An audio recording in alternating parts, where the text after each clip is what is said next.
Hello, everyone. It's Victoria with Nutrition by Victoria, and welcome to today's video. So, today I am going to be responding to questions and comments left on my latest video that I did on the snake diet guy, Cole Robinson. You guys seem to really like that one, even though I didn't really talk about him too much. Honestly, I don't follow his content. I don't follow a lot of people's content because, frankly, I just don't have time. So I really appreciate it when you guys send me videos to check out or people to check out because it really is helpful. So keep let me know. For those of you who are new here, I have a master's of science in human nutrition, and I specialize in helping you to build a high functioning metabolism by learning how to eat to support it. I have a coaching program. The link for that is in the description of this video. And in the coaching program, I go over everything that you need to know in order to be successful and kind of leave the diet dogma, right? So we are getting away from fad diets and just following the crowd by learning the information that we need in order to succeed with our diet as we move forward in life, regardless of what stage of life we are in. So, I'm just going to pull my coaching program up right now for you guys. So, in the first section of the program, we go over understanding how the human metabolism works. So this is a fundamental principle that will separate you from the crowd, right? Understanding how your body works, how your metabolism works, so then we can know what to eat, right? And then we go over the next section, fundamentals of an optimal diet and lifestyle. So, what to eat, how to live. And then we go over diet and lifestyle planning and then troubleshooting your results. In troubleshooting your results, I go over everything that you would need to know about how to get your results faster. And also, I go over hormones pretty extensively there as well. So, let's get into today's video though. So we are going to be talking about Cole Robinson again, but I'm just going to be responding to comments here because there was a lot and I haven't been able to answer the bulk of them because I'm just slammed right now in my regular life. So I'm taking the time to do it now. Okay, because there were some really good ones here. I was reading over them last night and I wanted to address them. Okay. Best link up ever, Cole and Victoria. I switched to this life months ago and I am smashing 1K calories on the bike on rollers in about 1 hour. Energy through the roof. Yes. Love to hear that. You put the fuel in, you get the energy out. And actually, when you have a high output like that, that's a good sign that your metabolism is in good shape. Okay. Insulin sensitivity. Okay. Hello, I'm following Snake Juice Diet Guy Cole. I discovered you through him and his followers. Awesome. Yeah, I heard he mentioned me. So I really don't know anything about him, where he came from, if he has any credentials, if he's just some guy who's like on social media filming himself doing diet experiments. You guys can fill me in. I love Cole. First, I like his delivery. Second, I like his clear, basic message. I was already following you, and during Cole started in this sugar low fat concept over the past summer. So I think that a lot of people can relate to Cole because he seems like a little over the top, but also like relatable to like the general public. At least that's the vibe I got. Okay, here because of King Cole. Thank you. Can you interview Harley during Rider? I will try to. He is a bit of an elusive character. He's quite busy. So I have asked him in the past and he never got back to me. So I'll do what I can. Maybe I can get him and Natasha. Maybe she can help him sit down with me and we can have a chit chat. I am going to be bringing on some new guests actually. Next week, I am doing my first interview with one of my clients. We'll be talking about her success on this diet. Actually, I'll show you guys her right now. So then you can give her a follow. Okay, you guys have probably seen this is Hadley. You've probably seen her on my Instagram before. If you're not following me on Instagram, my handle is Nutrition by Victoria. So we're going to go ahead and click on this post and watch her before and after transformation. Okay, you guys ready?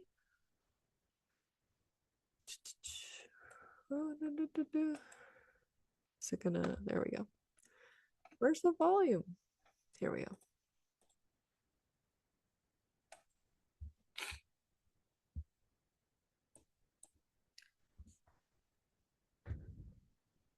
So Hadley, just for a quick backstory on her, is that she came to me from restriction and she had to put the weight on. And now she's slimmed back down, and the girl is a beast. Okay. She is running all kinds of races. She just finished a 10K in about 50 minutes. Her 5K is like 22, 23 minutes. You know, she's obviously gotten lean. She's eating all the carbs. You guys should follow her account. She is on Instagram at Hadley's High Carb Kitchen. Okay, so give her a follow. All right, so we're gonna go back to Snake Diet Guy. Okay, let's see here. I've watched Cole for years and I've spoken to him personally. He's a great guy and helps people for free. Loving your content. That's great. The only thing I would say though about getting your advice from people on the internet is that most people, you know, they are sharing their experience, which is great, but I also think it's important to do your own research and make sure that you're not just blindly following the crowd, because that is definitely what is happening with this like carnivore keto movement. Okay. I like Harley too. Was thinking, why don't you go on YouTube Premium? You don't get the ads. I think they have a free trial. I love it. I hate those ads. Welcome back. By the way, hope you had a great holiday. Thank you. Um, I am not on YouTube enough to really be annoyed too badly with the ads. That is actually how you make money on YouTube, is through ad revenue. So I don't know what this deal is with YouTube Premium. Right now I use like all the services that I have are like the free versions. Maybe I'll need to upgrade eventually. Victoria, as you said, the Ozempic diet, I think it is a YouTube short title that may attract views. For sure, I should make one about the high carb, low fat diet. The only thing is that the difference though is Ozempic works by like starving someone, whereas my method is eating your way slim, right? So you get to eat limited calories and you get to experience a fit lean body. Eventually, you know, like some people it happens faster than others. It all depends on a variety of factors. I work with my clients one-on-one, kind of troubleshooting where they're at and, you know, where they're headed based on, you know, their diet and lifestyle and all of that. And just I help people like get just like narrowed in on what it is that they need to do. And for most people, it is a matter of consistency and patience. So those are the best virtues on this path. I follow the snake diet. Okay, he has never been fearful of carbs. That's good to know. Only advise keto for those really sick, which doesn't make any sense. Why would you advise a keto diet for sick people? It's just going to make them worse. He has used all diets, but has focused his early years on fasting, recently advocating OMAD, which is one meal a day. Actually, Peter Rogers follows OMAD, and somebody said recently that he was talking about how he has gained weight.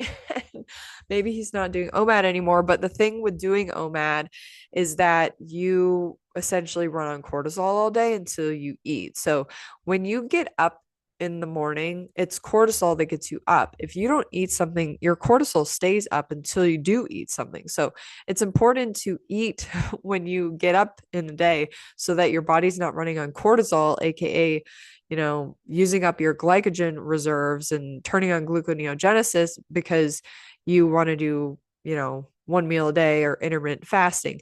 That programs you to be insulin resistant. So when you start eating again after you've abandoned this OMAD thing, then, it's normal to put on weight because you've actually developed some insulin resistance. So the same goes for fasting. Again, let's just pull it up.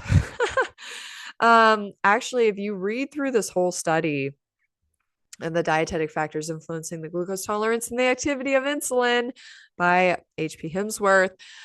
They go over how they established that sugar intolerance is impaired by starvation based on people who were actually starving and they didn't have access to enough food. So they found that their glucose tolerance following an oral glucose load, right? So consuming sugar after you've been starving, your body can't process it as efficiently as if you weren't starving. And the reason for that is based on survival, right? So then your body's more programmed for fat storage because insulin levels are higher. Okay, so insulin levels will lower when you're fasting, but when you take the food back in, then you're dealing with elevated insulin levels. So it's just something to keep in mind. So a lot of people like to do fasting, and it's actually detrimental to your metabolic health. You'll get better benefits from simply being consistent with eating a high carb, low fat diet. Okay, here's Hadley. What's up, girl? Hadley's High Carb Kitchen, making limeade lemonade in the morning with 1/4 to 1/2 cup of sugar before my workouts. In the morning is such a game changer. I can smash my workouts and I have so much energy for the rest of the day. I'm bouncing off the walls almost. Haha. Yes, and I said that is some serious power fuel. If you haven't tried it, give it a go. And then you can test your blood glucose level 2 hours later and see what your postprandial reading is, because that's like basically doing an oral glucose tolerance test. And like I said, Hadley is an incredible athlete.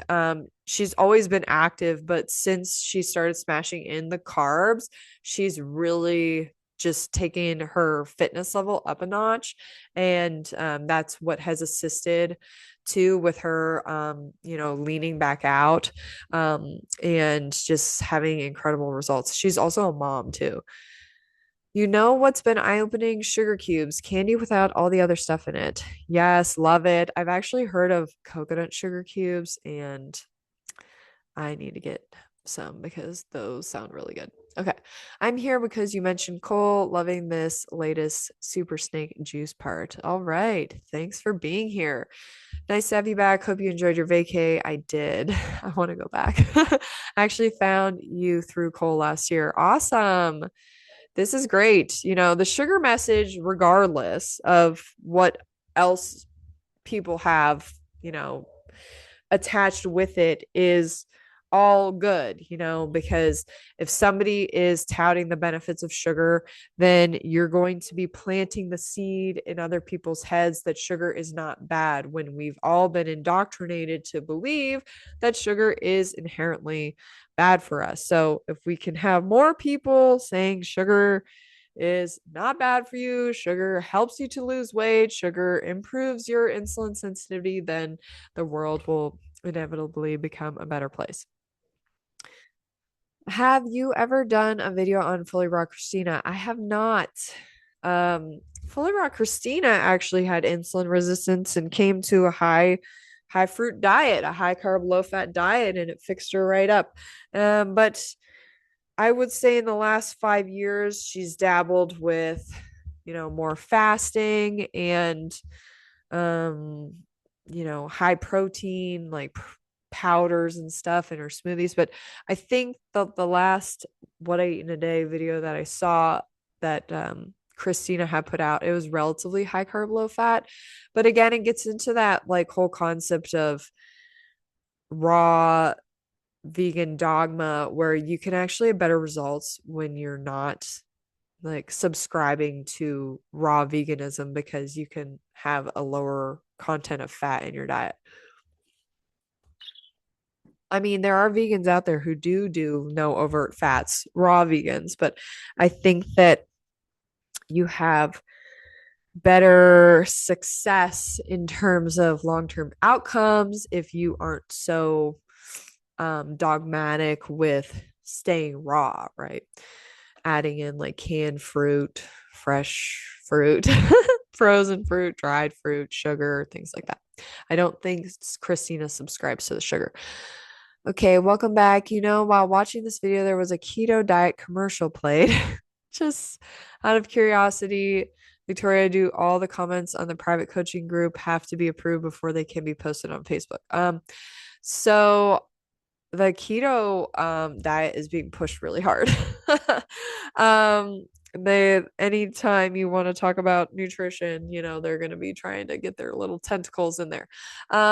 In terms of my coaching group on Facebook, which link for that is in the description of this video, if you put up a post, I have to approve it, which actually helps me to just make sure that I answer it because I have a lot of content coming in all the time, coming through the coaching group. So then I approve it, and then I don't monitor comments though. So comments that you leave on the posts, I don't have to approve those. So they just pop up. Do you think this works for a 44-year-old woman going through perimenopause? I keep being told to eat high fat and high protein. It's so confusing. So this question is actually answered down here by David. Durian Ryder put it succinctly into one decisive question. Do you want to treat the symptoms of high blood sugar or reverse the cause of high blood sugar? Okay. So treating the symptoms of high blood sugar would be taking the carbohydrates out of the diet. Reversing the cause of the high blood sugar would be adopting a high carb, low fat diet and letting your body do what it needs to do in order to become insulin sensitive, truly insulin sensitive again. So, in the case of, being 44 and going through perimenopause, I think that if you are currently insulin resistant, then it's going to be a little rougher than if you are going through a hormonal change, insulin sensitive. But regardless, your body wants to be moving in the direction of insulin sensitivity versus insulin resistance. So that is something that you have to consider. And just like when I went all in on a high carb, low fat diet, eating as much as I wanted, I just let my body do what it was going to do. Like a lot of people are attached to their aesthetic and aren't willing to gain weight and do what they need to do in order to get the results that are on the other end. Remember, it is now established that sugar tolerance is impaired by starvation or the taking of diets with a high content of fat. So by lowering the carbs in eating a high fat, high protein diet, all you're doing is masking symptoms. It's like putting on a Band-Aid, right? While sugar tolerance is improved by taking diets containing excess of carbohydrate. So, you have to decide for yourself what results you want. Do you want like a quick fix or do you want some long-term gains? And let me just show you guys my client Keisha here, who has had a remarkable transformation. Keisha came to me 3 years ago. She was one of the first to take my coaching program back when I was offering it as like a group program where I was, meeting with the folks who signed up, once a week, and we'd go over a lot of things and troubleshoot what was going on. Well, Keisha, she came from a background of keto diet and calorie restriction. And also she was like hardcore in the gym, and just living that lifestyle, right? Well, she burned herself out and, she started gaining weight, and then she adopted this diet and kind of just let her body do what it needed to do. It was really frustrating. She, gained all the way up. She gained 100 pounds. So she was like 150 pounds, and then she gained to 250, and now she has lost 50 pounds. So she's down to 200 from her highest. This took 3 years. Keisha had trashed herself, metabolically speaking, and we never know the extent of the metabolic damage until you go through the healing period and see how long that truly takes. For some people, it's like they start losing weight in a week or two. For others, like Keisha, it took her 3 years to start dropping weight. But in the meantime, during this stage of her, before, when she went through the weight gain, she went through the adaptive thermogenesis, she reset her metabolism, she rebalanced her body. All the work was done here. Okay. So that she could get to this stage, she could experience this 50-pound effortless weight loss. And that weight is gone forever for her. It's gone for good. It's never coming back. She's eating as much as she wants. She eats unlimited carbohydrates. She keeps her fat. She's very strict about keeping her fat intake low, and she gets regular exercise. She roller skates. And that's one of her favorite activities to do. And that's what I always suggest too. You want to find something that you're going to be able to stick with. So you want to be able to enjoy this process, eat your favorite foods, do your favorite activities, and eventually it will get you the results that you desire. Sometimes getting results too can take a bit longer when you doubt the process. That's what I experienced. And I know Keisha's in my coaching group, and she would go through periods where she was trying out like raw veganism and, just dabbling in other diet, diets to see like how the body responds it. And honestly, that can be really helpful because at least when I was doing it, it always showed me to come back to this, to come back to high carb, low fat, preferably for myself, raw till 4, where I'm eating fruit for breakfast, fruit for lunch, with sugar added as needed, and then having like a starch-based dinner. I've dabbled with raw vegan, I've dabbled with like mucusless diet, I dabbled with starch solution. I never really dabbled with adding more fat to my diet because my gut is very sensitive to fats, so I just never got into that. But sometimes you have to go through that trial and error to figure out what is going to work best for you. So that's Keisha. Isn't she fabulous? Yeah, so I just wanted to share that, when you embark on this journey, it's a matter of like, it's a letting go process, like we've been indoctrinated with all of this dogma, diet dogma, that most of it is just there to keep you, as a customer and as a patient eventually as well. So here we're here to talk about the truth and, explain the truth and have access to the information that you need in order to determine, what is the best route. But ultimately, you have to start somewhere and, not worry so much about what your body is going to look like, and focus more on, I tell everyone to focus on how you feel and chase that feeling good, because that is going to get you where you want to be. Okay. In one of his lives, he mentions Hemsworth. That's great because Hemsworth is the father of the glucose tolerance test. He's the one who figured out the difference between, being insulin sensitive and being insulin resistant, and the effects that different diets have on insulin sensitivity, or just the way that insulin works. And, starvation, insulin resistance. High fat diet, insulin resistance. So there's so much like misinformation on social media I see all the time of these doctors or like nutritionists or metabolic experts, or we got a question down here about um about the Mastering Diabetes guys. and why they don't recommend sugar the way that I do and Cole does and During Rider does. And I think that everybody's entitled to their philosophy about how this all works, but when it gets down to like the basics, sugar molecule is a sugar molecule, whether it is coming from fruit or it is coming from table sugar. So we need to sometimes though, keep the focus on the whole foods in order to um build a um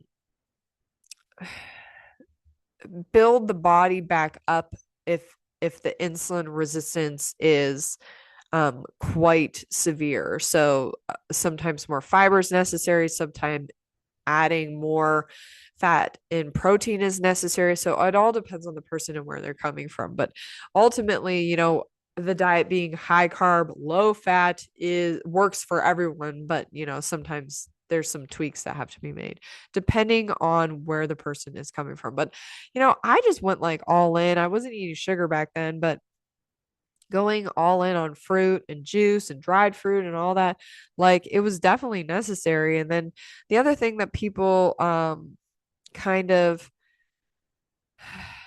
negate is that sometimes they say, well, it's all calories in, calories out, because you start eating, you go through the hyperphagia where you're eating the house down basically because your appetite is so ramped up due to, the starvation that your body just experienced. And then your appetite comes down and that's what produces the weight loss. But it's way more involved than that. And actually, we're going to get to talking about that next. Okay. So quite a bit of comments here. Okay. Yeah. So During Rider put it succinctly into one decisive question. Do you want to treat the symptoms of high blood sugar, which is what all those keto people are out there touting, right? Or reverse the cause of it? And we want to reverse the cause, but a lot of people aren't willing to put in the work, to unveil like what it is that's truly going on in your body, right? This is an undoing process. Sometimes you have to like go through, you go through like a metamorphosis. Okay. I know I certainly did, in order to get to the other side. But I gotta be honest with you, like it's the ultimate level of like food and body freedom, and then you don't have to worry about your health either, like, getting heart disease or your risk for chronic disease is a lot lower, like your risk for development. I'm excited for this one. Thanks for making long videos. Greetings from Germany. You're welcome. You're covering everyone. I'm trying. Keep suggesting people and I'll see if I can get to it. How does sugar impact your digestion? I know you've had issues with that in the past, so I'm curious about it. Sugar is like the best thing for my digestion. Really, because it doesn't ferment. So a lot of gut issues are related to fermentation, and sugar doesn't ferment. It's pH neutral. It is anti fermenting. So for somebody who has like a issue with FODMAPs, which is like you are reacting to a lot of foods that ferment and release like various kinds of gases in the system, sugar helps to neutralize that. So I find that I also don't need to eat as much bulk. I don't need to eat as much volume and fiber. I eat enough fiber, but I don't need to eat like so much fiber that it causes my gut some distress, because I do have gastroparesis and IBS, but I keep them very like contained, maintained. I don't have any symptoms unless I do something wonky. But yeah, I've had nothing but benefits with sugar. If I find that I am getting like a little gassy or bloated or something, like I just eat a little bit of like Sour Patch Kids or something, and it seems like it does the trick. Uh, I've watched Cole for years. He's lost a lot of years because he's constantly changing his mind. Let's hope he sticks with this. What I respect about somebody who changes their mind, because I've kind of done that a little bit on here, but my message has always been high carb, low fat, but I have dabbled a little bit with like raw vegan, mucusless diet, is that finding out that something doesn't work is actually really beneficial. And it's better to be open and honest with your audience than it is to just like continue to stick with the same old thing just to um make it seem like you're credible, like you have credibility, right? But like we'll get into talking a little bit more about this kind of stuff, but like a lot of the plant-based doctors, Dr. McDougall, Dr. Neil Barnard, they come with a high carb low fat message, but then they contradict themselves when it comes to sugar. So I just see that a lot, and I think that uh it's fine to, try to figure out what is the best, and um oftentimes that just requires like trial and error, but contradicting yourself when you have like the information, right? um Sometimes it just requires a little bit of experimentation. Like I was high carb low fat for the longest time, and then, this whole concept of like adding sugar came in, and I was like, oh, that's not good for you. Like, but really, there's just like cognitive dissonance there where you're not understanding like chemistry, or just not acknowledging chemistry that, sugar is sugar, right? When you go into the hospital and you get hooked up to an IV, like it could have a dextrose in it, which is like the powdered corn sugar, right? And that's not harming your body. It's also not a fat trip either.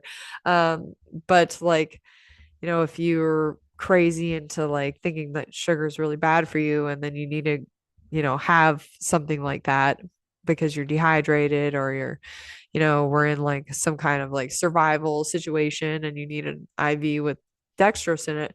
Um, but you're raw vegan, right? Like, there's issues that can come about there. So we want to avoid like orthorexia, but there's nothing wrong with experimenting. Okay.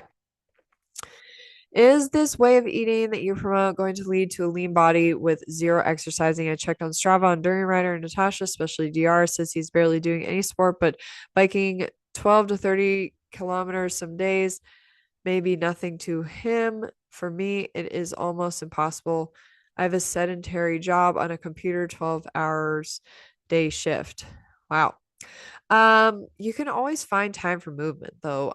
You can get results without exercising, but exercising helps the results come faster. In fact, in studies, they've shown that the more lean muscle that you have, the better your insulin sensitivity, So, doing something, maybe you can ride your bike to work and back.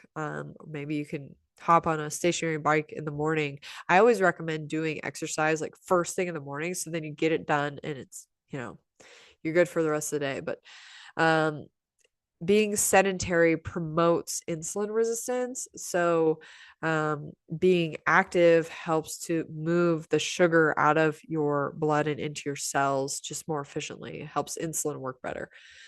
Okay, I've been following the high carb low fat diet for a year, and I'm gradually gaining weight over the weeks. Same macros, same caloric intake, same daily expenditure. I really want to believe it works, but where's Keisha? Okay, if Keisha can do it, okay, so can you. All right. She was so patient. Like I said, it took 3 years. For myself, it took 1.5 to 2 years. So, if you want some help with troubleshooting what's going on, click the link in the description to my coaching and book a one-on-one session with me so we can talk about it. Okay. I've started following Snake Guy again. He still promotes lean meat in the evening, as I thought, which is why Harley was like, hey man, get off the dead creatures. And I think he still drinks his pee. Okay. Like I said, I thought that there was something wacky about that guy. I'll pass that. I'll pass on that. Same. But I like his carb message and I find his presentation funny and motivating. you know, there's somebody for everybody on social media. Um, but like I said, if he's promoting carbs and sugar in a positive light, then it's a win-win there. Even if he's doing some wacky stuff, because you got the wacky stuff happening all over in the Whole Foods movement and the carnivore movement. Apparently, Cole Robinson as well. Okay. I've watched him for a while. I like him. I don't like watching him eat raw meat. Gross. He was literally mowing into raw steaks. It was next level gross. Gross. I think he over exaggerates the amount of energy you get on pure sugar. Nothing overcomes fatigue from lots of exercise. You can't just smash yourself constantly and expect carbs to keep you at the same level every day. But yeah, good. He is going against society and getting results. Sugar can definitely enhance your recovery from exercise. I don't get as much rest as I need to, but every day I'm able to smash it out based on my ability. So you never want to like overexert yourself, but you do want to find like um something that you can sustain. And I find that it's easier for me to sustain the life that I want and the productivity level that I want when I am consuming sugar. So, I do think Cole has that like over exaggerated, presentation. Okay, so here we go. There is a major difference between your approach and his, referring to Cole's, the snake diet guy. And no, I'm not talking about the animal protein bit. He does advocate for low calories first, where you advocate for high calories right from the get go.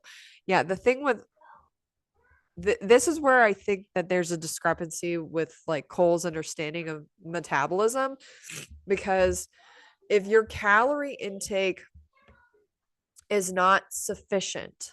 Okay, so for women, that's 2,000 calories a day is like the minimum cutoff, right? For men, 2,500 calories a day is minimum cutoff. This is for metabolic health. This is for energy generation. This is for your metabolic rate to be at a healthy level. Okay, so you can convert the fuel that you're taking in into energy. So this is also translating to insulin sensitivity versus insulin resistance. You have to eat sufficient calories, sufficient fuel, sufficient carbohydrates in order to have your metabolism run correctly. Okay, so low calorie intake can still suppress the metabolic rate and trigger gluconeogenesis and trigger insulin resistance. Okay. The major disadvantage of your approach is people gain weight at first on your program, which, if they start off morbidly obese to begin with, is really not encouraging or sustainable. As well, there is no time frame as to when you'll actually start losing the fat with your approach. Well, this is where we have individual variability come into play. So, like I said, somebody can lose weight very quickly and somebody can take a while. I have a client right now who gained weight after following the keto diet and now is losing weight on my program. So, what I will say is that the weight gain is going to be necessary regardless of whether you do the approach that I suggest or you are just recovering from dieting. You see this in bodybuilders, you see this in bikini competitions, you see this in anybody who restricts their carbohydrates. There is at some point a rebalancing that happens, a weight rebound. Okay, my client Keisha had it, my client Hadley had it, I experienced it. Freely the Banana Girl experienced this. Harley actually experienced this as well. So anytime you undereat on carbohydrate, you can expect to gain some weight in the form of glycogen retention, in the form of fat storage, because you are moving from insulin resistance to insulin sensitivity. is Cole, being fully transparent with his audience about, you know, his, experience with this? I don't know because I don't follow him, to be honest. But if you are eating regularly, right? Let's say a mixed diet, a standard American diet, and you're eating 2,500 calories a day and you're a male, and you come onto my program and you start eating 3,000 calories a day of high carb, low fat foods, that, you're going to lose weight. But if you're coming from a keto, carnivore, calorie restricted background, that's when you can expect to have the experience with the weight gain. So it's really not that like my program just makes people gain weight. It's you have to recover metabolically speaking in order to move into the next stage. Okay. You got to increase your metabolic rate. You got to turn off de novo lipogenesis. You have to reprogram your body to be insulin sensitive. And that all comes with eating sufficient carbohydrate calories. And what your body is going to do while you're, going through this transformation, it is what it is. Okay. The major disadvantage with his approach is his method requires emotional detachment from food, even if the sugar does confer very high energy. And there is much faster fat loss compared to your approach. Are you suggesting that there's like fasting involved here? Because of course, when you cut food out of your diet, there's going to be weight that gets lost, but this is at the expense of your metabolic rate. Is he saying that Cole just tells people to just have sugar? Like, the thing, I'm not into fads, like I'm into sustainability here. So what I suggest people to do is something that they can do day in and day out. And not only is it providing them with the energy that they need, but also the nutrition that their body needs as well, in terms of like macronutrients and fiber. And we're not doing a fad diet here. And it kind of sounds like Cole's approach is very much, doing these like extreme experiments, which is fine. But, I like to take a little bit more of a conservative approach and to just get people eating healthy food in a way that they can do, for the rest of their life, and then get the results because they're able to sustain something and be consistent with it. Because almost every diet that people go on all have the same thing in common, that is that people can't sustain it. So it's a huge part of success with anything that you're doing is that you can sustain it. Okay. Of course, there is the concern that the low caloric count will mean impaired metabolism, but that's not the case. As in the case of an obese person, you are using your stored fats as a part of your daily caloric expenditure count. Okay. Even when somebody is obese or overweight, they still need to take in enough energy in order to burn their fat. Okay. So when you don't have sufficient energy coming in your diet, you slow your metabolic rate to conserve energy. And then you literally tell your body to store the food that comes in as fat because we don't have enough energy available. So it is important for anyone, whether you are normal weight or you are overweight or you're obese, to take in a sufficient amount of carbohydrate calories every day so that we can increase the metabolic rate and encourage the body to use body fat stores. Fat burns in the flame of carbohydrate. We're never just burning carbs and we're never just burning fat. We're burning both. So maintaining the dietary fat deficit is important for everyone, and more important for people who have a lot of weight to lose. And really, it's like punching a hole in a sandbag, and that's like your fat like trickling out. What I will say about somebody who is overweight or obese is that your energy demand in your cells is higher than somebody who is at a lower weight, okay? Because you are having to carry all this extra weight around, and that is more energy that your body needs in order to carry that extra weight around. So your calorie needs are going to be high.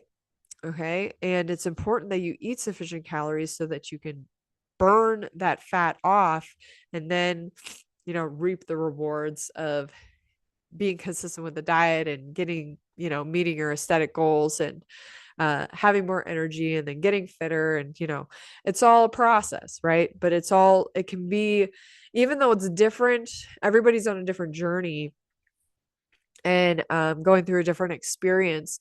We will all inevitably get similar results by doing this lifestyle, regardless of where we're coming from, including if we start overweight or obese. And most people, ironically, too, become overweight or obese from following some kind of calorie restrictive, carbohydrate restrictive diet. And if you didn't get overweight or obese doing that, it's likely that you were just simply eating too much fat in your diet prior, and that all you needed to do was just cut the fat out and keep eating the carbohydrates and your body would have dropped weight. But a lot of times, people go for these quick fixes because that's what's trending and that's the information that they have available to them. That's what they're getting from their doctor's office. But, just like David said up here, do you want to treat the symptoms of high blood sugar or reverse the cause? And reversing the cause is what generates the weight loss, the sustainable weight loss. We don't want to just lose water weight on the scales, which is what going on a low carb keto diet does. Okay. The low calorie equals low metabolism situation strikes only when the body is already too lean to begin with. This is not true. So many people I work with are overweight or obese and they struggle to consume enough calories. So we're talking about under 2,000 calories a day. Okay.